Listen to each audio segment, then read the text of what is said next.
Hello guys, welcome back to another lovely trading video. In this one we're going to be doing some in-depth stock analysis on Moderna, ticker MRNA. Now we can see on the day it's already up around 3.8% and has currently pulled back from its intraday high at least. So we will just go over it on a 4-hour and a daily chart so we can start seeing where are going to be our longer term support and resistance lines. So you know if you're long, maybe where to be looking in profits. If you're looking to get short, where would we be looking to do that? And if you're not already holding any stocks, where would we be looking to get long? Now we can see, we're currently sitting around this 145 area, which is relatively close to the statistical mean on the daily, and still within that first deviation on the 4-hour. So right now, it would be something we probably wouldn't be looking to hold or kind of touch as of right now, because it's not really an extreme either way, and at least as how we analyze stocks is on a mean reversion basis, and it is relatively close to its mean. So if it's something we weren't already in, we wouldn't look to get in anymore, or at least we wouldn't look to get in now. So first deviation, so the 175 and the 224, these are levels. If you're already in the stock and you're looking for targets, these are targets we would use, and definitely areas where we would look to lock in some profits and definitely move our stops. However, once we push out higher to this kind of 158 area and 325, this is the second deviation on both the 4-hour and the daily. So these are areas where we'd start getting more short bias on it. So if you were looking to take a short position, these are the levels we would start to do it on. And again, if you were long, definitely areas to start locking in profits if you haven't already.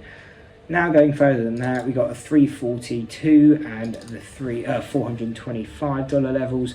These are going to be our third deviations where we wouldn't really expect the stock to break through.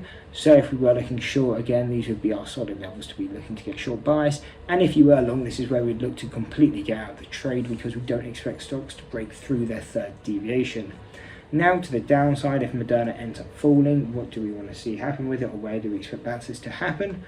So really, statistical mean, so that's at around $90, is really the key level we're going to be looking at. The reason for that is we can see the other levels below it. For example, the first deviation on the daily and the first deviation on the 4-hour. They're both at $33 and $6.50. And obviously those are very far from where we are now, and it's quite unlikely that we hit those levels at least anytime soon. So if we were looking to trade it or buy it in a short-term perspective, we'd probably be looking closer to that $90 level. Obviously that is still a 52-week low, and probably quite a far low, since about a year or so back.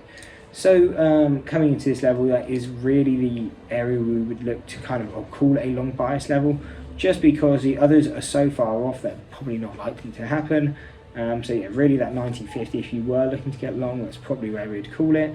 But usually it's quite risky anyway to get off on a non-deviation, at least looking at it in a mean reversion way. So for me personally, if I'm looking to trade Moderna, I'm only looking to trade it in a short bias manner, and that's just because I will short it when it comes into a second deviation, so in this case 258, and I can't really buy it coming into a second deviation because it's a negative number, and obviously if a stock can't go negative, so we can't buy it at that level.